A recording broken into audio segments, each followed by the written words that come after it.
Née en Côte d'Ivoire et grandie au Mali, Fatoumata Diawara est musicienne, chanteuse et comédienne.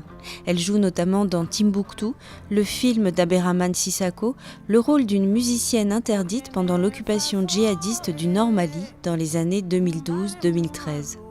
De passage à Nanterre en ouverture du programme Blues d'Afrique, Blues d'Amérique, elle revient sur le paradoxe de la musique malienne entre espoir et désespoir. C'est quoi le blues africain ? C'est l'émotion d'une musique en fait.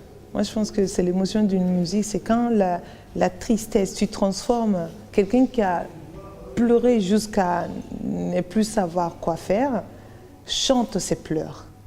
Donc c'est en chantant tes pleurs que le blues, je pense que le blues est arrivé.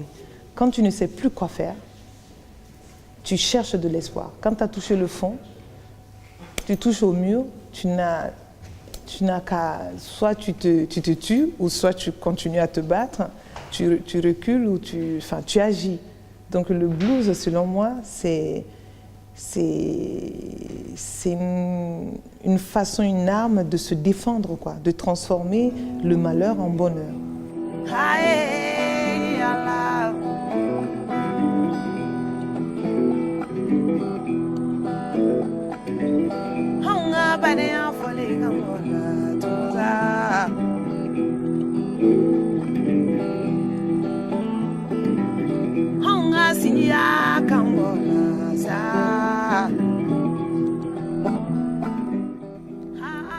La musique malienne a-t-elle été marquée par la présence djihadiste au Nord Mali ? En tout cas, moi je pense qu'un peu oui. Oui, un peu quand même. Même pas un peu, beaucoup. Parce que j'ai remarqué que les Maliens se sont rendus compte à quel point la musique était très, très, très, très importante pour le pays, pour le développement du pays, pour le mental de la population malienne, pour la vie tranquille. Parce que des fois, quelqu'un peut avoir tout ce qu'il veut, matériellement, mais s'il n'a pas la santé et la paix mentale, il est pauvre. Nous, on a cette richesse-là. On savait que la musique était importante pour nous. Mais après cette crise, nous nous sommes rendus compte que finalement la musique était tout. Parce qu'on s'était rendu compte que quand il y avait le génocide dans le sud et qu'au nord il y avait des extrémistes, il n'y avait plus rien pour la population. Il n'y avait plus de voix pour la population. On s'est rendu compte que le Mali ne tenait qu'à quasiment pas grand-chose, sauf la musique. On s'est rendu compte que la musique pouvait prendre le relais par rapport à la population. La musique pouvait être la voix des enfants, la voix de la jeunesse, la voix du futur, la voix de la politique. La musique s'est transformée comme une sorte de politique, mais positive. Pour la politique de l'eau, quoi, pas des balles.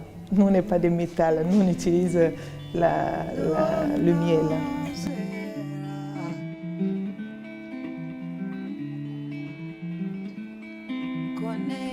Être femme et artiste au Mali, aujourd'hui, c'est possible à nouveau ? Non, c'est possible.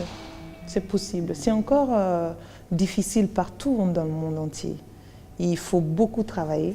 Être musicienne, chanteuse, artiste, femme, n'est pas un combat acquis encore, malheureusement. Pas seulement en Afrique, dans le monde entier. Et tu dois travailler 2 fois plus. Et tu dois développer une certaine attitude pour se faire respecter. Parce que la plupart du temps, tu vas être affronté à travailler avec des hommes. Et ce n'est pas tous les hommes qui sont prêts à accepter que leur leader soit une femme. Donc, ils vont avoir beaucoup de mal. Au début, ils vont aller vers toi, ils vont travailler parce qu'ils aiment ta voix. Leur instinct les pousse à venir travailler avec toi. Mais avec le temps qui passe, ils attendent qu'un jour ça change. Et ils voient que non, la fille, elle sait où elle va. Donc, des fois, ça peut déstabiliser certains hommes. Donc, c'est à la femme aussi de se dire « Ok, aujourd'hui, ça va, mais ça ne veut pas dire que c'est acquis. » Le combat, se faire respecter est une attitude, est une école qu'on n'apprend pas dans une école. Pour pouvoir tenir, défendre un projet tout entier à long terme et pas quelque chose de donné. Donc le combat n'est jamais acquis en fait.